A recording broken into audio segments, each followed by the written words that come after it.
Deep ഫോക്കസിലേക്ക് സ്വാഗതം. BJP. ദേശീയ council യോഗം നാളെ കോഴിക്കോട്ട് തുടങ്ങുകയാണ്. പ്രധാനമന്ത്രി നരേന്ദ്രമോദി ഉൾപ്പെടെയുള്ള പ്രമുഖ ബി.ജെ.പി. നേതാക്കൾ യോഗത്തിൽ പങ്കെടുക്കുന്നു. കനത്ത സുരക്ഷയ്ക്ക് നടുവിലാണ് കോഴിക്കോട് നഗരം. കൗൺസിലിൽ പങ്കെടുക്കാനായി ദേശീയ അധ്യക്ഷൻ അമിത്ഷാ കോഴിക്കോട്ടെത്തി. അമിത്ഷായുടെ നേതൃത്വത്തിൽ കൗൺസിലിന്റെ ഒരുക്കങ്ങൾ നേതാക്കൾ വിലയിരുത്തും. ബി.ജെ.പി. ദേശീയ കൗൺസിൽ യോഗത്തിന്റെ രാഷ്ട്രീയ പ്രശ്നങ്ങൾ ചർച്ച ചെയ്യുകയാണ് ഡീപ് ഫോക്കസ്. ഇന്ന് എൻ രാധാകൃഷ്ണൻ, ബി.ജെ.പി. സംസ്ഥാന ജനറൽ സെക്രട്ടറി, ഒപ്പം മുതിർന്ന മാധ്യമപ്രവർത്തകൻ എ സജീവൻ എന്നിവർ ഈ ചർച്ചയിൽ നമ്മോടൊപ്പം ചേരും. സമ്മേളന നഗരിയിൽ നിന്നാണ് എൻ രാധാകൃഷ്ണൻ ഈ ചർച്ചയിൽ നമ്മോടൊപ്പം തത്സമയം ചേരുന്നത്. ശ്രീ എൻ രാധാകൃഷ്ണൻ, ഏതെങ്കിലും ഒരു പാർട്ടിയെ ഇല്ലായ്മ ചെയ്യലല്ല ഈ സമ്മേളനത്തിന്റെ ലക്ഷ്യം, മറിച്ച് ബി.ജെ.പിയുടെ പ്രവർത്തനങ്ങളെ തന്നെ ഇഴകേറി പരിശോധിക്കുകയാണ് ഞങ്ങളുടെ ലക്ഷ്യമെന്ന് കുമ്മനം രാജശേഖരൻ ഇന്ന് എഴുതിയ പ്രമുഖ പത്രത്തിൽ നൽകിയ ലേഖനത്തിൽ തന്നെ പറയുന്നുണ്ട്. എന്തുകൊണ്ട് കോഴിക്കോട് എന്ന ചോദ്യത്തിന് ബി.ജെ.പിക്ക് ഒരു ഉത്തരമുണ്ടാകും. എന്താണത്?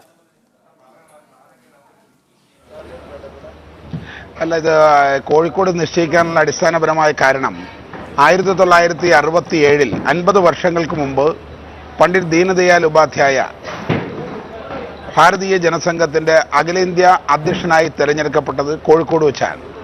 ഏതാണ്ട് പരിമിതമായ ദിവസത്തിനിടയ്ക്കാണ് അദ്ദേഹം നിർഭാഗ്യകരമായ സാഹചര്യത്തിൽ കൊല ചെയ്യപ്പെടുന്നത്. അദ്ദേഹത്തിൻ്റെ ജന്മശതാബ്ദി വർഷവും കൂടിയാണ്.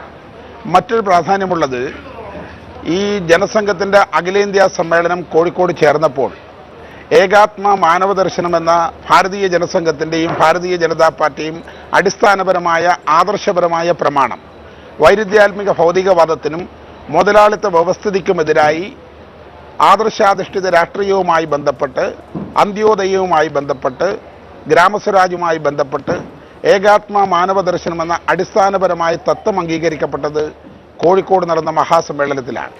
അതുകൊണ്ട് തന്നെയാണ് കോഴിക്കോട് പണ്ഡിറ്റ് ദീനദയാൽ ഉപാധ്യായയെ അഖിലേന്ത്യാ പ്രസിഡന്റായി തെരഞ്ഞെടുക്കപ്പെട്ട അതേ സ്ഥലത്ത് ഈ സമ്മേളനത്തിന് സാക്ഷ്യം വഹിക്കുന്നത്.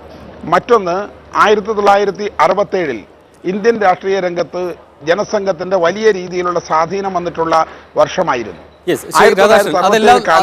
അതെല്ലാം സംഘാടക സമിതി അതിന്റെ നോട്ടീസിലും കാര്യപരിപാടികൾ വിശദീകരിച്ചപ്പോഴും ഒക്കെ പറഞ്ഞിട്ടുണ്ട്. അതിലപ്പുറത്തേക്ക് അതെല്ലാം ഓർമ്മകളാണ്. സ്വാഭാവികമായും ബി.ജെ.പിയെ സംബന്ധിച്ചിടത്തോളം അത് വളരെ പ്രധാനവുമാണ്.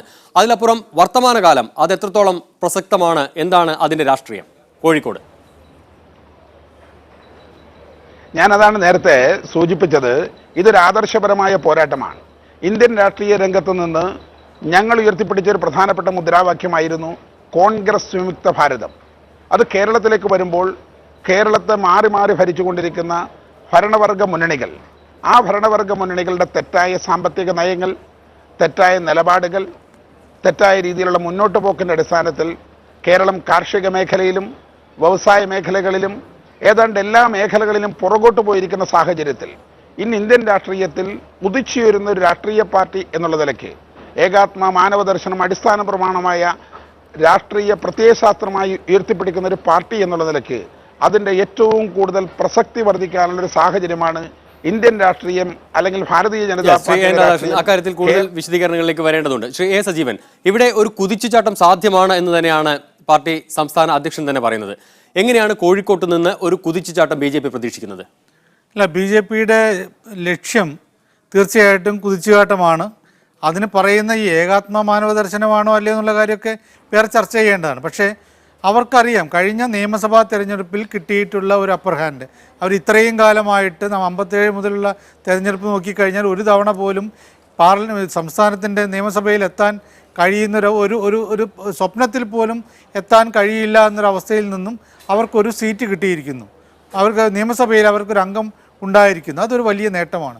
മാത്രമല്ല, നിയമസഭയിൽ ഒരു അംഗം വന്നു വന്നതിനേക്കാൾ മറ്റ് പല മണ്ഡലങ്ങളിലും 2ാം സ്ഥാനത്ത് നിന്നും 3ാം സ്ഥാനത്ത് നിന്നും വളരെ ഗംഭീരമായിട്ടുള്ള നേട്ടമുണ്ടാക്കാൻ അവർക്ക് കഴിഞ്ഞിട്ടുണ്ട്. അതുകൊണ്ട് അതിന് രാഷ്ട്രീയമാണോ, അതിൻ്റെ രാഷ്ട്രീയമായിട്ടുള്ള നേട്ടമാണോ, അതല്ല അതിന് സാമുദായികമായിട്ടുള്ള ഒരു ചേരിതിരിവ് ഉണ്ടാക്കിയിട്ടുള്ള നേട്ടമാണെന്നുള്ളതൊക്കെ വേറെ കാര്യമാണ്. പക്ഷെ എന്തായാലും അത് കേരള നിയമസഭയിലേക്ക് നടന്ന തിരഞ്ഞെടുപ്പിൻ്റെ ആ റിസൾട്ടാണ് ഇപ്പോൾ ഇവിടെ ഈ കോഴിക്കോട്ട് ഈ ദേശീയ കൗൺസിൽ വയ്ക്കാൻ ബി.ജെ.പിക്ക് പ്രേരണയായത്. അവരുടെ ലക്ഷ്യം അവർക്ക് ഇനി അടുത്ത ലോക്സഭാ തെരഞ്ഞെടുപ്പിൽ ഒരു സീറ്റെങ്കിലും എന്നുള്ള ലക്ഷ്യം അവരുടെ മുമ്പിലുണ്ട്. അത് കഴിഞ്ഞ് 2021 സംസ്ഥാന നിയമസഭയിൽ അവർക്ക് ഭരണം കിട്ടുന്ന ഒരു ലക്ഷ്യമാണ് അവർ ഉദ്ദേശിക്കുന്നത്. ഭരണത്തില്ലെങ്കിൽ പോലും അടുത്ത ഏറ്റവും പ്രമുഖമായിട്ടുള്ള പ്രതിപക്ഷ പാർട്ടിയാവാനെങ്കിലും അവർക്ക് കഴിയുന്നൊരവസ്ഥ ഉണ്ടാക്കിയെടുക്കണം. തീർച്ചയായിട്ടും അതിന് വേണ്ട എല്ലാ കരുനീക്കങ്ങൾ, അതിന് നമ്മൾ കുറ്റം പറഞ്ഞിട്ട് കാര്യമില്ല, അവർ കൃത്യമായ കരുനീക്കങ്ങൾ ഓരോന്നും നടത്തുന്നുണ്ട്. ഇപ്പോൾ ശ്രീ എൻ രാധാകൃഷ്ണൻ പറഞ്ഞ പോലെ ഇത് ദീൻദയാൽ ഉപാധ്യായയുടെ RSSൻ്റെ ജനസംഘത്തിൻ്റെ അധ്യക്ഷനായിട്ട് അദ്ദേഹം ചുമതലയേറ്റതിൻ്റെ ഒരു എന്താണ് ഓർമ്മ പുതുക്കാനോ അല്ലെങ്കിൽ അദ്ദേഹത്തിൻ്റെ ജന്മശതാബ്ദിയുടെ ഭാഗമായിട്ടോ ഉള്ള ഒന്നുമല്ല. അതൊക്കെ ഒരു നിമിത്തമായിട്ട് അവർ പറയുന്നു എന്ന് മാത്രമേ ഉള്ളൂ. അവർക്ക് കൃത്യമായിട്ട് കോഴിക്കോട്ട് തന്നെ, കേരളത്തിൽ വെച്ചു എന്നുള്ളതല്ല, കോഴിക്കോട്ട് തന്നെ അവിടെ വെക്കുന്നതിനിടയിൽ രണ്ട് കാര്യങ്ങളുണ്ട് നമ്മൾ ആലോചിക്കേണ്ടത്. ഒന്ന്, കേന്ദ്ര നേതാക്കന്മാർ ഉൾപ്പെടെ വന്നിട്ട് CPM നടത്തുന്ന ഈ അക്രമ രാഷ്ട്രീയത്തിനെതിരെയുള്ള ഒരു ക്യാമ്പയിൻ നടത്തുകയും ഗവർണർക്ക് നിവേദനം കൊടുക്കുകയും ചെയ്തു. അവർ വലിയ പ്രചരണമായിട്ട് കൊണ്ടുവരാൻ പോകുന്നുണ്ട്. അതോടൊപ്പം തന്നെ ഈ ഏകാത്മ മാനവ ദർശനം എന്ന് പറയുന്നതിനപ്പുറത്തേക്ക് ഹിന്ദുത്വ വോട്ടുകളുടെ കൺസോൾട്ടേഷനാണ് BJP ആഗ്രഹിക്കുന്നത്. അതിന് തൊട്ടപ്പുറത്തുള്ള ഈ മലപ്പുറം ജില്ലയ്ക്കും കണ്ണൂർ ജില്ലയ്ക്കും ഇടയിൽ ഒരു സ്ഥലത്ത് കോഴിക്കോട് ഇതിന് രണ്ടിനും കൂടി ഒരു സംഗമസ്ഥാനം കൂടിയാണ്. അപ്പോൾ അവിടെ ഒരു വലിയൊരു വെല്ലുവിളിയായിട്ട് വലിയൊരു സംഭവമായിട്ട് ഈ ഒരു കൗൺസിലിംഗ് മീറ്റിങ്ങിൻ്റെ ദേശീയ കൗൺസിൽ മീറ്റിങ്ങിൻ്റെ ഭാഗമായിട്ട് നടക്കുന്ന മഹാസമ്മേളനങ്ങളും ഈ പൊതുയോഗവും ഒക്കെ. ശ്രീ സജീവൻ, CPM-നെ പ്രധാന ശത്രുവായി കണ്ട് നേരിട്ട് അടിക്കുക എന്നതാണോ ഈ തന്ത്ര രൂപീകരണത്തിൻ്റെ സ്ട്രാറ്റജിയുടെ പ്രധാനപ്പെട്ട കാര്യങ്ങൾ? ഒരു സംശയവുമില്ല. നമ്മൾ മനസ്സിലാക്കേണ്ടത് RSSൻ്റെ സമുന്നത നേതാവായിട്ടുള്ള മോഹൻ ഭാഗവത് ഈ നിയമസഭാ തെരഞ്ഞെടുപ്പിന് മുൻപേ പോലും കണ്ണൂരിലെത്തിയിട്ട് പറഞ്ഞൊരു കാര്യമുണ്ട്. CPM അക്രമത്തിൻ്റെ രാഷ്ട്രീയം കളിക്കുന്നു, ഞങ്ങളിവിടെ സമാധാനത്തിന് വേണ്ടി ശ്രമിക്കുന്നു, CPM നേരിട്ട് ഒരു ചർച്ചയ്ക്ക് തയ്യാറുണ്ടോ എന്നൊക്കെ പറഞ്ഞ് വന്നു. അവരതിന് ശേഷം ഈ അക്രമ രാഷ്ട്രീയം ഇല്ലാതാക്കാനുള്ളൊരു ശ്രമത്തിലേക്കൊന്നുമില്ല അവർ ആഗ്രഹിക്കുന്നത്. അവർ സ്വാഭാവികമായിട്ടൊക്കെ പറയുമെങ്കിൽ പോലും CPM-ൻ്റെ അക്രമ രാഷ്ട്രീയം എന്ന് പറയുന്ന അവർക്കൊരു വലിയ നേട്ടമാണ്. അതിനുവേണ്ടി അവർ പരമാവധി ഈ ശ്രമം നടത്തും. അക്രമ രാഷ്ട്രീയം നടത്തുന്ന CPM-നെതിരെ ഇപ്പോൾ ഗവർണർക്ക് പരാതി കൊടുത്തു കഴിഞ്ഞു. കേന്ദ്രം ഇടപെടണമെന്നുള്ള ഒരു അഭിപ്രായം ഉയർത്തിക്കഴിഞ്ഞു. ഇങ്ങനെ വരുമ്പോൾ ഇത് കേന്ദ്രം ഇടപെടാനോ അല്ലെങ്കിൽ ഗവർണർ ഇതിൽ ഇടപെടാനോ വേണ്ടിയല്ല അവർ ചെയ്യുന്നത്. അവർ ഈ കേരളത്തിലുള്ള സജീവൻ, ശ്രീ എൻ രാധാകൃഷ്ണൻ, CPM-നെതിരായി എങ്ങനെയാണ് ആ തന്ത്രം മെനയുന്നത് BJP? CPM തന്നെയാണോ ഇപ്പോൾ ഇവിടുത്തെ പ്രധാനപ്പെട്ട പ്രശ്നം? എനിക്ക് തോന്നുന്നത് ഇതുപോലുള്ള ഈ ചർച്ചകളിൽ നിങ്ങളിതിന് ചർച്ചകളെ ചുരുക്കരുതെന്നാണ് എൻ്റെ അഭിപ്രായം. ഈ ദേശീയ സമ്മേളനത്തിൽ ഞങ്ങൾ വളരെ പ്രധാനപ്പെട്ട പല അജണ്ടകളും ചർച്ച ചെയ്യപ്പെടുന്നു. ഞാൻ ആദ്യമേ സൂചിപ്പിച്ചു, 1967 പണ്ഡിറ്റ് ദീനദയാൽ ഉപാധ്യായ ഭാരതീയ ജനസംഘത്തിൻ്റെ അഖിലേന്ത്യാ അധ്യക്ഷനായി തിരഞ്ഞെടുക്കപ്പെട്ട സമയത്ത് രാജ്യം മുഴുവൻ മഹാസഖ്യം വന്ന കാലയളവാണ്. അന്നത്തെ സ്വതന്ത്ര പാർട്ടി, സോഷ്യലിസ്റ്റ് പാർട്ടിക്ക് മുമ്പുള്ള സ്വതന്ത്ര പാർട്ടി, CPI ഒക്കെ ഉൾപ്പെടെയുള്ള കക്ഷികൾ ഞങ്ങളുമായി ചേർന്ന് ഘടകകക്ഷികളുണ്ടാക്കി ഇന്ത്യയുടെ വിവിധ സംസ്ഥാനങ്ങളിൽ ഭരണം നടത്തിയിരുന്ന ഒരു സാഹചര്യമുണ്ടായിരുന്നു.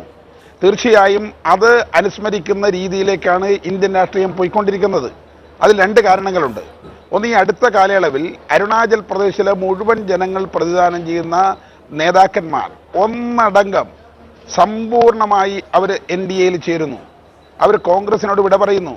ഞാൻ മനസ്സിലാക്കുന്നത് വളരെ പരിമിതമായ കാലയളവിനുള്ളിൽ കേരളത്തിലെ രണ്ട് ഭരണവർഗ മുന്നണികളിലെ ഏറ്റവും സത്യസന്ധരായ ജനങ്ങളോട് പ്രതിബദ്ധതയുള്ള നേതാക്കന്മാർ ഈ രണ്ട് മുന്നണികളും വിടും. അതിനെന്താ കാരണമെന്ന് സൂചിപ്പിച്ചാൽ, ഞങ്ങൾ ഉയർത്തിപ്പിടിക്കുന്ന മുദ്രാവാക്യം പ്രായോഗികമായ തലത്തിൽ കൊണ്ടുവരുന്ന ഒരു രാഷ്ട്രീയമാണ് ഞങ്ങൾ കൈകാര്യം ചെയ്യുന്നത്.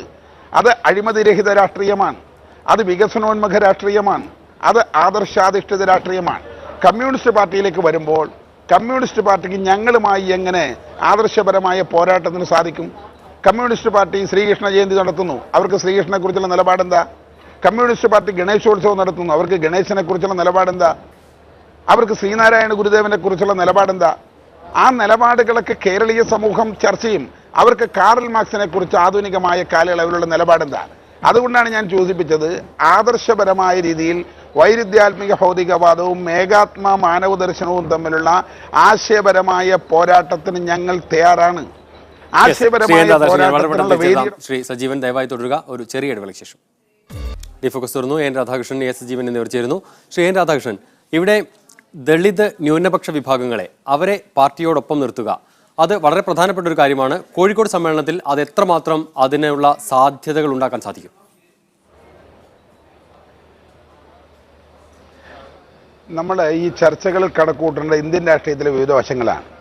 ഇന്ത്യയുടെ പ്രധാനമന്ത്രി തന്നെ ഒരു പിന്നോക്ക ജനവിഭാഗവുമായി ബന്ധപ്പെട്ട ആളാണ്. ഇന്ത്യയിലെ ഏറ്റവും മർമ്മപ്രധാനമായ സംസ്ഥാനമായ ഗോവ ആ ഗോവയിൽ ക്രൈസ്തവ ഭൂരിപക്ഷ ജനവിഭാഗങ്ങൾ അധിവസിക്കുന്ന പ്രദേശത്ത് ഞങ്ങളുടെ ഉപമുഖ്യമന്ത്രി വരെ ക്രൈസ്തവ ജനവിഭാഗത്തിൽപ്പെട്ട ആളാണ്. മധ്യപ്രദേശിലെ മുഖ്യമന്ത്രി പിന്നോക്ക ജനവിഭാഗത്തിൽപ്പെട്ട ആളാണ്. അങ്ങനെ ഇന്ത്യയിലെ വിവിധങ്ങളായ സംസ്ഥാനങ്ങളിൽ ഭരിക്കുന്നത് കേന്ദ്രമന്ത്രിസഭയിലെ പ്രധാനപ്പെട്ട മന്ത്രിമാർ, ബഹുമാന്യനായ പ്രധാനമന്ത്രി ഉൾപ്പെടെയുള്ള ആളുകൾ നമ്മുടെ രാജ്യത്തെ പിന്നോക്ക ജനവിഭാഗവുമായി ബന്ധപ്പെട്ട ആളുകളാണ്. അതിൻ്റെ തിരിച്ചറിവിൻ്റെ രാഷ്ട്രീയമാണ് NDAയിലേക്ക് ജാനു വരുന്നത്. അതിൻ്റെ തിരിച്ചറിവിൻ്റെ ഭാഗമാണ് ശ്രീ ബഹുമാനായ വെള്ളാപ്പള്ളി നടേശനും തുഷാർ വെള്ളാപ്പള്ളിയും BJPയുമായി സഖ്യം ചേരുന്നത്. അതിൻ്റെ തുടർച്ചയായിട്ടുള്ള സഖ്യമാണ് JSSൻ്റെ രാജൻ ബാബു വരുന്നത്. അങ്ങനെ കേരളത്തിലെ സാധാരണക്കാരായ ആളുകൾ, കേരളത്തിലെ പാവപ്പെട്ട ജനവിഭാഗങ്ങളെ പ്രതിദാനം ചെയ്യുന്ന ആളുകൾ, അതിലൊരു നല്ല ശതമാനം ആളുകൾ ഞങ്ങളോടൊപ്പം വരുന്നൊരു രാഷ്ട്രീയ സാഹചര്യം ഉണ്ടാകുന്നു. ആ രാഷ്ട്രീയ സാഹചര്യത്തിന് വേഗത കൂട്ടുന്ന തീരുമാനങ്ങളായിരിക്കും ഇന്ത്യയിൽ എമ്പാടുമുള്ളതുപോലെ കേരളത്തിലും വരിക എന്നാണ് ഞാൻ പ്രതീക്ഷിക്കുന്നത്. പക്ഷേ ശ്രീ കേരളത്തെ സംബന്ധിച്ച് ആന്ധ്രയും ശ്രീ എൻ രാധാകൃഷ്ണൻ, കേരളത്തിന് പുറത്ത് ഗുജറാത്തിലായാലും ഡൽഹിയിലായാലും മറ്റേത് ഉത്തരേന്ത്യൻ സംസ്ഥാനത്തായാലും ഈ രീതിയിൽ ദളിതർക്കോ ന്യൂനപക്ഷങ്ങൾക്കോ എതിരായ ഏതെങ്കിലും തരത്തിൽ ഈ സംഘപരിവാറിന്റെ ഏതെങ്കിലും വിഭാഗങ്ങൾ എതിരായി പ്രവർത്തിക്കുന്നുവെങ്കിൽ അതിൽ വലിയ ജാഗ്രത പുലർത്തുന്നവരാണ് കേരളീയർ, പ്രത്യേകിച്ച് കേരള മാധ്യമങ്ങളൊക്കെ തന്നെ. അതൊക്കെ മറികടക്കുക, അത് എങ്ങനെയാണ് സാധ്യമാകുന്നത്? അതിൽ വാസ്തവം ഉള്ളത് നിലയ്ക്ക് തന്നെ അതിനെ മറികടക്കാൻ എന്ത് പോംവഴിയാണുള്ളത്? അതെ, നിങ്ങളെപ്പോലുള്ള മാധ്യമങ്ങൾ, ഇപ്പോൾ മീഡിയ വൺ ഉൾപ്പെടെയുള്ള മാധ്യമങ്ങളുടെ കള്ളപ്രചരണവും കേരളത്തിലെ 2 ഭരണവർഗ മുന്നണികളുടെ കൂട്ടായ്മയെയും ജനങ്ങളുടെ ഭാഗത്തു നിന്ന് കഴിഞ്ഞ നിയമസഭാ തെരഞ്ഞെടുപ്പിൽ ഞങ്ങൾ തെറുത്തു തോൽപ്പിച്ചില്ലേ? ഇപ്പം ഞാൻ മനസ്സിലാക്കുന്നത് പത്രദൃശ്യ മാധ്യമങ്ങളിൽ പോലും സത്യസന്ധമായ രീതിയിൽ കാര്യങ്ങൾ വിലയിരുത്തുന്നുണ്ട്. നിങ്ങൾ കേരള രാഷ്ട്രീയത്തെ വിലയിരുത്തി കൊണ്ടുപോയത് 2 ഭരണവർഗ മുന്നണികളുടെ അടിസ്ഥാനത്തിലാണ്. കേരളത്തിൽ യഥാർത്ഥത്തിൽ പ്രവർത്തിക്കുന്ന ഒരു മതേതരത്വ ജനാധിപത്യ പാർട്ടി BJP മാത്രമാണ്. കാരണം ഐക്യജനാധിപത്യ മുന്നണിയുടെ കൂടെ 100% ലീഗ്, മുസ്ലിം സമുദായവുമായി ബന്ധപ്പെട്ട മുസ്ലിം ലീഗാണുള്ളത്. കമ്മ്യൂണിസ്റ്റ് പാർട്ടികളുടെ കൂട്ട് PDP പോലുള്ള പാർട്ടികളുമായിട്ടാണ്. അങ്ങനെ കേരളത്തിലെ 2 ഭരണവർഗ മുന്നണികൾ 100% വർഗീയ നിലപാടുകളുമായി മുന്നോട്ട് പോകുമ്പോൾ മതനിരപേക്ഷത ഉയർത്തിപ്പിടിക്കുന്ന, വർഗീയത തൊട്ടു തീണ്ടാത്ത എല്ലാ ജനവിഭാഗങ്ങളെയും ഉൾക്കൊള്ളുന്ന പാർട്ടി ഞങ്ങളാണ്. ഒരു ഘട്ടത്തിൽ അത് ജനങ്ങളെ ബോധ്യപ്പെടുത്തുന്ന കാര്യത്തിൽ ഞങ്ങൾ പരാജയപ്പെട്ടിട്ടുണ്ട്. അത് ഞാൻ അംഗീകരിക്കുകയാണ്. ഞങ്ങൾക്കത് ബോധ്യപ്പെടുത്താൻ കഴിഞ്ഞിട്ടില്ല. ഇന്ന് ഞങ്ങൾ പഴയ കുട്ടികളുടെ പാർട്ടിയല്ല, ഞങ്ങൾ പ്രായമായ രാഷ്ട്രീയ പാർട്ടിയാണ്. ഇന്ന് ഞങ്ങൾക്ക് ജനങ്ങളെ ബോധ്യപ്പെടുത്താനുള്ള പക്വതയുണ്ട്. ജനങ്ങളെ ബോധ്യപ്പെടുത്താൻ കഴിയുന്ന വലിയ നേതാക്കന്മാരുടെ നിര ഞങ്ങളുടെ പാർട്ടിയിലുണ്ട്. ഞങ്ങൾ ജനങ്ങളുമായി ബന്ധപ്പെട്ടും ന്യൂനപക്ഷ മതവിഭാഗങ്ങളുടെ ഹൃദയങ്ങളിലേക്ക് ഞങ്ങൾ സ്ഥാനം പിടിക്കും. പട്ടികജാതി, പട്ടികവർഗ, അധസ്ഥിത ജനവിഭാഗങ്ങൾ, കമ്മ്യൂണിസ്റ്റ്, കോൺഗ്രസ് ഭരണവർഗ മുന്നണികളിൽ നിന്ന് പീഡിപ്പിക്കപ്പെട്ടിട്ടുള്ള, പാർശ്വവൽക്കരിക്കപ്പെട്ട അധസ്ഥിത ജനവിഭാഗങ്ങളുടെ ഇടയിലേക്ക് അന്ത്യോദയ പദ്ധതി, പാവപ്പെട്ടവന്റെ പദ്ധതി, ജനക്ഷേമകരമായ പദ്ധതി, ഇതുമായി ഞങ്ങൾ മുന്നോട്ട് പോകും. തീർച്ചയായിട്ടും മാറ്റം. ശ്രീ എ സജീവൻ, ഇവിടെ വോട്ട് ഷെയർ കൃത്യമായി വർദ്ധിച്ചിട്ടുണ്ട് എന്ന് നമുക്കറിയാം. കോഴിക്കോട്ട് ഇത്തരം ഒരു സമ്മേളനം നടക്കുമ്പോൾ ശ്രീ എൻ രാധാകൃഷ്ണൻ നേരത്തെ പറഞ്ഞതുപോലെ ന്യൂനപക്ഷ ദളിത് വിഭാഗങ്ങളെ അവരെ അടുപ്പിക്കുക, ഇത്തരം കാര്യങ്ങളിലൊക്കെ എത്രമാത്രം യാഥാർത്ഥ്യ ബോധമുണ്ട്? കഴിഞ്ഞ കാലങ്ങളിലെ അല്ലെങ്കിൽ ഏറ്റവും ഒടുവിലെ നിയമസഭാ തെരഞ്ഞെടുപ്പിന്റെ വോട്ട് കൂടി നമ്മൾ കണക്കിലെടുക്കുമ്പോൾ ആ യാഥാർത്ഥ്യ ബോധത്തെ എങ്ങനെ മനസ്സിലാക്കാം? ന്യൂനപക്ഷങ്ങളെ BJPക്ക് അനുകൂലമാക്കി മാറ്റുക എന്ന് പറയുന്നത് ശ്രീ എൻ രാധാകൃഷ്ണൻ പറഞ്ഞ എന്താണെന്ന് എനിക്ക് മനസ്സിലായില്ല. കേരളത്തിലാണെങ്കിലും ദേശീയ തലത്തിലാണെങ്കിലും അതിനു വേണ്ടിയിട്ടുള്ളൊരു മൂവ്, അതിനു വേണ്ടിയിട്ടുള്ളൊരു ശ്രമം BJPയുടെ ഭാഗത്ത് അടുത്ത കാലത്ത് ഒന്നും ഉണ്ടായിട്ടില്ല. നമ്മൾ ഉത്തരേന്ത്യയിലെ കാര്യങ്ങൾ എടുത്തു നോക്കാം. ഉത്തരേന്ത്യയിൽ പല നേതാക്കന്മാരും, ഇപ്പം നരേന്ദ്രമോദിയെപ്പോലുള്ള ഒരാൾ പ്രധാനമന്ത്രി വളരെ ഗംഭീരമായിട്ടുള്ളൊരു പ്രസ്താവന പലതവണ നടത്തിയിട്ടുണ്ട് അദ്ദേഹം. എൻ്റെ ഭരണത്തിൻ്റെ മതമെന്ന് പറയുന്നത് ഭരണഘടനയാണെന്ന് പറഞ്ഞിട്ടുണ്ട്. അത് വളരെ ഇന്ത്യയിൽ ഒരു പ്രധാനമന്ത്രിയും പറയാത്തൊരു വാക്കാണ്. അത് സംഭവിച്ചു. പക്ഷേ അതിൻ്റെ തൊട്ട് പിറ്റേ ദിവസവും അതിന് തൊട്ട് തലേ ദിവസവും സാക്ഷി മഹാരാജിനെ പോലുള്ള ആളുകളും സാത്യ നിരഞ്ജൻ ജ്യോതിയെ പോലുള്ള ആളുകളും പറഞ്ഞുകൊണ്ടിരിക്കുന്നത് എന്താണ്? ഇവിടെ നടത്തിക്കൊണ്ടിരിക്കുന്ന കാര്യങ്ങൾ എന്താണ്? നമ്മളെല്ലാ ആളുകളും പലതവണ ചർച്ച ചെയ്ത കാര്യമാണ് മുഹമ്മദ് അഖ്ലാഖിന്റെ കൊന്ന കാര്യം. ശ്രീ എ സജീവൻ, ഞാനൊന്ന് ഇടപെട്ടെ. ഇവിടെ ന്യൂനപക്ഷങ്ങൾക്കെതിരായി കേന്ദ്ര സർക്കാർ എന്ന നിലയ്ക്ക് അവരെന്തെങ്കിലും കാര്യങ്ങൾ നടപ്പാക്കിയിട്ടുണ്ടോ? ന്യൂനപക്ഷങ്ങൾക്കെതിരായിട്ട് നടപ്പാക്കുകയില്ല. ഇവിടെ സർക്കാർ പദ്ധതികൾ പൂർണ്ണമായിട്ടും വിഭാഗീയമായിട്ട് നടപ്പാക്കാൻ സർക്കാരിന് കഴിയില്ല. ഇവിടെ നിലനിൽക്കുന്ന ഓരോ തൊഴിൽദാന പദ്ധതികളാണെങ്കിലൊക്കെ ഇന്ന വിഭാഗത്തിന് കൊടുക്കുക, ന്യൂനപക്ഷത്തിന് കൊടുക്കുക, ഭൂരിപക്ഷത്തിന് കൊടുക്കുക എന്നല്ല. പക്ഷേ നയസമീപനങ്ങളിൽ ന്യൂനപക്ഷ വിരുദ്ധം എന്നില്ലെങ്കിൽ പോലും സർക്കാരിൻ്റെ പ്രവർത്തനങ്ങൾ, ഇപ്പം പലപ്പോഴും നമുക്കറിയാം ഈ ന്യൂനപക്ഷങ്ങൾക്ക് ഗുണം ചെയ്യുന്ന രൂപത്തിലുള്ള പ്രവർത്തനം അണികളുടെ ഭാഗത്തുണ്ടാവണമല്ലോ. ഇവിടെ ജീവിക്കാൻ പറ്റില്ല, നിങ്ങൾ പാകിസ്ഥാനിലേക്ക് പോയിക്കൊള്ളൂ എന്ന് പറയുന്നൊരു വിഭാഗം ഉണ്ടായിരിക്കുകയും ഒരു പശുവിൻ്റെ മാംസം കഴിച്ചു എന്ന് പറയുന്ന ആളെ അങ്ങനെ സംശയിച്ചിട്ട് അടിച്ചു കൊല്ലുകയും ചെയ്യുന്ന ഒരവസ്ഥ ഉണ്ടാകുന്നു. ഇതൊക്കെ ഉണ്ടാക്കുന്ന ഒരു പ്രതിഫലനമുണ്ട്. അത് തീർച്ചയായിട്ടും അതാണ്. അല്ല സർക്കാരിൻ്റെ നയപരിപാടികൾ അത് സർക്കാർ അരി വിതരണം ചെയ്യുന്നിടത്തോ അല്ലെങ്കിൽ സർക്കാർ മറ്റുള്ള കാര്യങ്ങൾ ക്ഷേമ പരിപാടികൾ നടപ്പാക്കുമ്പോഴൊക്കെ അതിൽ വിഭാഗീയത കാണിക്കും. അങ്ങനെ വിഭാഗീയത കാണിക്കാൻ ഇന്ത്യയിൽ പറ്റില്ല. ഏത് സർക്കാർ വിചാരിച്ചാലും പറ്റില്ല. കാരണം ഇന്ത്യൻ ഭരണഘടന എങ്ങനെയാണ്, ഇന്ത്യൻ നീതിന്യായ വ്യവസ്ഥ എങ്ങനെയാണ്, അപ്പോൾ അതെല്ലാ ആളുകളും ചോദ്യം ചെയ്യും. ശ്രീ എൻ രാധാകൃഷ്ണൻ, ആ നിലയ്ക്ക് ന്യൂനപക്ഷങ്ങളെ വിശ്വാസത്തിലെടുക്കണമെങ്കിൽ, ദളിതരെ വിശ്വാസത്തിലെടുക്കണമെങ്കിൽ ഒരുപാട് മുന്നോട്ട് പോകേണ്ടതുണ്ട്. താങ്കൾ പറയുന്നത് പോലെ ഞങ്ങളുടെ കള്ളപ്രചരണങ്ങൾ എന്നൊക്കെയാണ് താങ്കൾ വിശേഷിപ്പിച്ചത്. എന്തായാലും അതിനപ്പുറത്തേക്ക് യാഥാർത്ഥ്യങ്ങൾ ഒരുപാടുണ്ട്. അതിനെ മറികടന്നുകൊണ്ട് മുന്നോട്ട് പോകാൻ ഈ കോഴിക്കോട് സമ്മേളനത്തിൽ കോഴിക്കോട്ട് ഇരിക്കുമ്പോൾ അതിന് എത്രമാത്രം പ്രസക്തിയുണ്ട്, എത്രമാത്രം യാഥാർത്ഥ്യബോധത്തോടെയാണ് കാര്യങ്ങൾ കാണുന്നത്? ഞാനിപ്പോൾ നമ്മൾ ഈ ചർച്ച നടക്കുമ്പോൾ തന്നെ ഞാൻ ആലോചിച്ചു, എൻ്റെ ഒരു പ്രിയപ്പെട്ട സുഹൃത്തോട് സൂചിപ്പിക്കണം, അദ്ദേഹം എന്താ പെരുമ്പാവൂർ പോകാത്തെ? പെരുമ്പാവൂരിൽ ജിഷ എന്ന് പറയുന്നൊരു LLB പൂർത്തീകരിച്ച് LLBക്ക് പഠിക്കുന്ന ഒരു പെൺകുട്ടി അതിദാരുണമായ രീതിയിൽ കൊല ചെയ്യപ്പെടുന്നു. 2 സന്ദേശങ്ങളാണ് അതുമായി ബന്ധപ്പെട്ട് പുറത്തു വന്നത്. അതിൽ ഒന്നാമത്തെ സന്ദേശം, ഒരു പട്ടികജാതി പെൺകുട്ടി ഇവിടെ കൊല ചെയ്യപ്പെടുന്നു. നിങ്ങൾ ആരെങ്കിലും ചർച്ച ചെയ്തോ? ഉത്തരേന്ത്യൻ സംസ്ഥാനങ്ങളിൽ ആരെങ്കിലും, UP-യിൽ ഞങ്ങൾ ഭരിക്കുന്ന സംസ്ഥാനമല്ല, UP-യിൽ ഏതെങ്കിലും ഒരു സ്ഥലത്ത് ആരെങ്കിലും പശുക്കൂരെ കൊല്ലുന്നതുമായി വിഷയമുണ്ടാക്കിയാൽ ഞാൻ ഉടനെ നിങ്ങളെ ഹാലിളകയാണ്. ഇവിടെ രണ്ടാമത്തെ കാരണം എന്താ? ആ ജിഷയുടെ വീട്ടിൽ അത് നിങ്ങളെങ്ങനെ പോകുന്നത്? അങ്ങനെയാണ് ഇതിനെ വേറെ ചർച്ച നടത്തുന്നത്. ഉത്തരേന്ത്യൻ സംസ്ഥാനങ്ങളിലേക്ക് ചർച്ച ചെയ്തു എന്നാണ് പറയുന്നത്.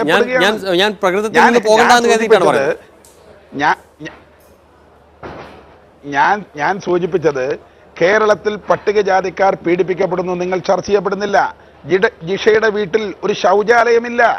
പ്രായപൂർത്തീകരിച്ച ഒരു LLBക്ക് പഠിക്കുന്ന ഒരു പെൺകുട്ടിയുടെ വീട്ടിൽ ശൗചാലയമില്ല. കഴിഞ്ഞ ദിവസം തിരുവനന്തപുരത്ത് മുഖ്യമന്ത്രിയുടെ മൂക്കിന് താഴെ ഒരു വയസ്സായ സ്ത്രീ പട്ടിയടിയേറ്റ് മരിച്ചു. എന്തിനു വേണ്ടിയാ? വെളിക്കിരിങ്ങാൻ വേണ്ടി പറമ്പിൽ പോയ വീട്ടിൽ ശൗചാലയമില്ല. ആ നാടിനെ കുറിച്ച് നിങ്ങൾക്ക് ചർച്ചയില്ല.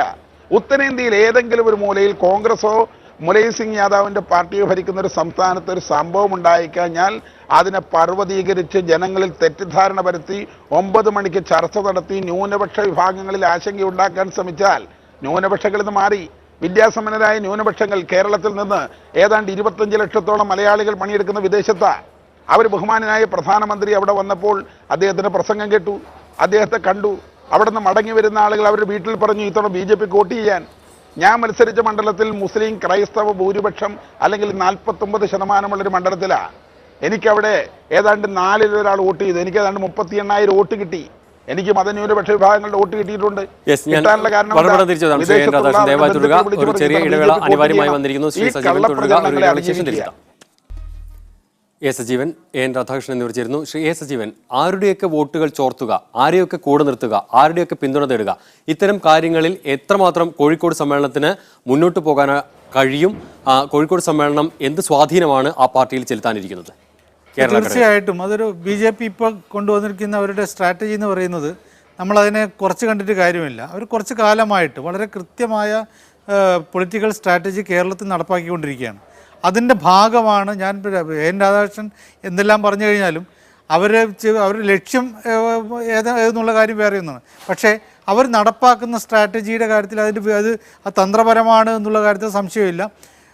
നമുക്കൊരു അരുവിക്കരയിൽ മുതൽ തുടങ്ങിയിട്ടുള്ളതാണ് ഇവരുടെ പ്രധാനപ്പെട്ട പരിപാടി. അന്ന് അവർക്ക് നേട്ടമുണ്ടാക്കാൻ കഴിഞ്ഞു. കഴിഞ്ഞ തദ്ദേശ തെരഞ്ഞെടുപ്പിൽ നേട്ടമുണ്ടാക്കാൻ കഴിഞ്ഞു, നിയമസഭാ തെരഞ്ഞെടുപ്പിൽ നേട്ടമുണ്ടാക്കാൻ കഴിഞ്ഞു. ഇനി സ്വാഭാവികമായിട്ട് ഈ മനഃശാസ്ത്രം, അതായത് ഇവിടെ സാമുദായികമായിട്ടുള്ള വർഗീയമായിട്ടുള്ള ഒരു മനഃശാസ്ത്രം ഇവിടെ ആളുകളുടെ ഇടയിലേക്ക് കൊണ്ടുവരിക, അത് നമ്മൾ വിശാലമായിട്ടുള്ള ഒരു പ്ലാറ്റ്ഫോമിലൊന്നുമില്ല BJP ചിന്തിക്കുന്നുള്ള കാര്യം ഉറപ്പാണ്. BJPക്ക് വേണ്ടത് ഇവിടെയുള്ള ഹിന്ദു വോട്ടുകളുടെ ഒരു കൺസോളിഡേഷനാണ്, അതിൽ സംശയമില്ല. അതിനു വേണ്ടിയാണ് അവർ ശ്രമിക്കുന്നത്. ന്യൂനപക്ഷ വിഭാഗങ്ങളെയും മറ്റും കൂട്ടിച്ചേർക്കുന്നൊരു തന്ത്രമാണ് അവർ കൊണ്ടുവരുന്നതെങ്കിൽ സ്വാഭാവികമായിട്ടും അവരൊരു കോൺഗ്രസിനെ പോലെയോ മറ്റൊക്കെ ഒരു പാർട്ടിയായിട്ട് മാറുകയും അവർക്ക് കാര്യമായ നേട്ടമുണ്ടാക്കാൻ കഴിയാതെ പോവുകയും ചെയ്യും. അത് അവർക്കറിയാം. അപ്പോൾ നമ്മൾ എന്തായാലും ഇപ്പോൾ കേരളത്തിൽ ന്യൂനപക്ഷങ്ങളെ കൂടെ നിർത്താൻ വേണ്ടി എന്ത് ചെയ്തു എന്നാണ് പറയുന്നത്? ഇവിടെ ഏതൊക്കെ ഒന്നുണ്ട്, ന്യൂനപക്ഷ വിഭാഗങ്ങളിൽ ക്രിസ്ത്യൻ ബെൽറ്റിൽ കാര്യമായ സ്വാധീനം ചെലുത്താനുള്ള ശ്രമം BJP നടത്തുന്നുണ്ട്. ബാക്കിയുള്ളിടത്ത് ഇവിടെ CPM-ന് ശക്തമായ ബദലായിട്ട് CPM-നെ ചെറുക്കാൻ ഞങ്ങളേ ഉള്ളൂ എന്ന് വരുത്തി തീർക്കാൻ കേരളത്തിലെ ജനങ്ങൾക്കിടയിലേക്ക് എത്തിക്കാൻ അവർ പരമാവധി ശ്രമിക്കും. ഈ 3 ദിവസങ്ങൾ നടക്കുന്ന ചർച്ചയും 3 ദിവസങ്ങൾ നടക്കുന്ന പരിപാടികളും ഇതിനു മുമ്പേ നടന്നിട്ടുള്ള പ്രചരണങ്ങളും ഇനി നടക്കാൻ പോകുന്ന പ്രചരണങ്ങളുമൊക്കെ CPM വിരുദ്ധമായിട്ടുള്ള ഒന്നായി തീരുമെന്നുള്ള കാര്യത്തിൽ ഉറപ്പാണ്. അതോടൊപ്പം തന്നെ CPM-ഉം കോൺഗ്രസ് ഇവിടെ ന്യൂനപക്ഷ പ്രീണനമാണ് നടത്തുന്നതെന്നുള്ളത് സ്ഥാപിച്ചെടുക്കുകയും അങ്ങനെ ഹിന്ദു വോട്ടുകൾ പരമാവധി തങ്ങളിലേക്ക് എത്തിക്കാൻ ശ്രമിക്കുകയും. ശ്രീ എൻ രാധാകൃഷ്ണൻ, എന്താണ് കോഴിക്കോട് സമ്മേളനത്തിന്റെ ആത്യന്തികമായ ഫലം നിങ്ങൾ പ്രതീക്ഷിക്കുന്നത്? അല്ല, ഈ സമ്മേളനം ഒരു ദേശീയ പാർട്ടിയായ ഭാരതീയ ജനതാ പാർട്ടി ആ രീതിയിൽ നിങ്ങൾ കാണണം. ഞാൻ പറയാൻ കമ്മ്യൂണിസ്റ്റ് പാർട്ടികൾ ആരെങ്കിലും വലിയ പ്രശ്നമായിട്ട് എടുക്കുമോ? ചത്തവൻ ആരെങ്കിലും ചുവട് വെച്ചടിക്കേണ്ട കാര്യമുണ്ടോ? ഇന്ത്യൻ രാഷ്ട്രീയത്തിൽ കമ്മ്യൂണിസ്റ്റ് പാർട്ടിക്ക് എന്താ പ്രസക്തി? കമ്മ്യൂണിസ്റ്റ് പാർട്ടി ഞങ്ങളും തമ്മിൽ ഇന്ത്യയിലെ ഏത് സംസ്ഥാനത്താണ് മത്സരമുള്ളത്? ചിലപ്പോൾ കേരളത്തിൽ ഉണ്ടാകാം. അപ്പൊ അതുകൊണ്ട് തന്നെ കമ്മ്യൂണിസ്റ്റ് പാർട്ടി ഇന്ത്യൻ രാഷ്ട്രീയത്തിൽ ചിത്രത്തിലില്ല. കമ്മ്യൂണിസ്റ്റ് പാർട്ടി എനിക്ക് കമ്മ്യൂണിസ്റ്റ് പാർട്ടി എവിടെയാ? കമ്മ്യൂണിസ്റ്റ് പാർട്ടി കേരളത്തെ ഒഴിച്ചു നിർത്തിയാൽ ഇന്ത്യയിൽ ഇല്ലല്ലോ. ഒരു സംസ്ഥാനത്ത് കമ്മ്യൂണിസ്റ്റ് പാർട്ടി ഇല്ല. 1967 ഞങ്ങൾ സമ്മേളനം നടത്തുമ്പോൾ ബീഹാറിൽ അവർ ഞങ്ങളോടൊപ്പം ഭരണമുണ്ട്. ഇന്ന് ഒരിടത്തും ഇല്ല. ഇപ്പൊ ത്രിപുരയിൽ ഞങ്ങൾ 2ാം സ്ഥാനത്തെത്തി. അത് പുതിയ രാഷ്ട്രീയം അതാണല്ലോ. ആ ഒരു രാഷ്ട്രീയ സാഹചര്യത്തിൽ കമ്മ്യൂണിസ്റ്റ് പാർട്ടിയെ കുറിച്ച് എന്തിനാണ് ഞങ്ങൾ ഈ പറയുന്നത് എനിക്ക് മനസ്സിലാവുന്നില്ല. അല്ല, ഞങ്ങൾ ഇന്ത്യൻ രാഷ്ട്രീയത്തിൽ വളരെ കോൺഗ്രസിന്റെ സ്ഥിതി എന്താണ് എൻ്റെ പ്രിയപ്പെട്ട സുഹൃത്ത്? നിങ്ങൾക്ക് തന്നെ അറിയാലോ, അരുണാചൽ പ്രദേശത്ത് കൂട്ടത്തോടെ പോകുന്നു. ഞാൻ കഴിഞ്ഞ ദിവസം പത്രസമ്മേളനത്തിൽ പറഞ്ഞു, കേരളം അരുണാചൽ പ്രദേശ് കേരളത്തിന്റെ രാഷ്ട്രീയ സാഹചര്യം മാന്യന്മാരായ കോൺഗ്രസ്സുകാര്. ഹലോ, എന്താണ് പ്രതീക്ഷിക്കുന്ന ഫലം? സമയം അവസാനിക്കുകയാണ്, അതുകൊണ്ടാണ്. അല്ല, തീർച്ചയായും ഞങ്ങൾ വളരെ പോസിറ്റീവായ രാഷ്ട്രീയമാണ്. അല്ല, ഞാൻ മനസ്സിലാക്കുന്നത് ദേശീയ രാഷ്ട്രീയ നേതാക്കളാണ് ഇതിനെക്കുറിച്ച് പറയേണ്ടത്. ഞാൻ മനസ്സിലാക്കുന്നത് ദേശീയ രാഷ്ട്രീയവുമായി ബന്ധപ്പെട്ട് വളരെ പോസിറ്റീവായ രീതിയിൽ ഇന്ത്യയിലെ പാവപ്പെട്ട ജനങ്ങളുടെ ജീവിത നിലവാരം ഉയർത്താനുള്ള കർമ്മ പദ്ധതികൾ, നയപരിപാടികൾ, അതും ഏകാത്മ മാനവ ദർശനത്തിൻ്റെ അടിസ്ഥാനത്തിൽ പരിമിതമായ കാലയളവിൽ ചെയ്തു തീർക്കുവാനുള്ള ഒരു വലിയ പദ്ധതിക്ക് ഈ ഭാരതീയ ജനതാ പാർട്ടി ദേശീയ സമ്മേളനം രൂപം കൊടുക്കുന്നത് ഞാൻ പ്രതീക്ഷിക്കുന്നു. ലോക ജനങ്ങളുടെ മുമ്പിൽ, ലോകത്തിൻ്റെ മുഴുവൻ കമ്മ്യൂണിസ്റ്റ് പാർട്ടിയുടെ ഒരു ഗ്യാപ്പ് ലോകത്തിൻ്റെ മുമ്പിലുണ്ട്. ആ ഗ്യാപ്പിലേക്കാണ് വൈരുദ്ധ്യാത്മിക ഭൗതികവാദത്തിൻ്റെ ബദലായി ഏകാത്മ മാനവ ദർശനം എന്ന അന്ത്യോദയത്തിൻ്റെ സങ്കല്പം, പാവപ്പെട്ട ജനവിഭാഗത്തിന്റെ ഉദ്ധാരണത്തിന്റെ സങ്കല്പം, ഗ്രാമസ്വരാജിന്റെ സങ്കല്പം ചർച്ച ചെയ്യും. നാളെ മറ്റൊരു വിഷയവുമായി വീണ്ടും കാണാം. നമസ്കാരം.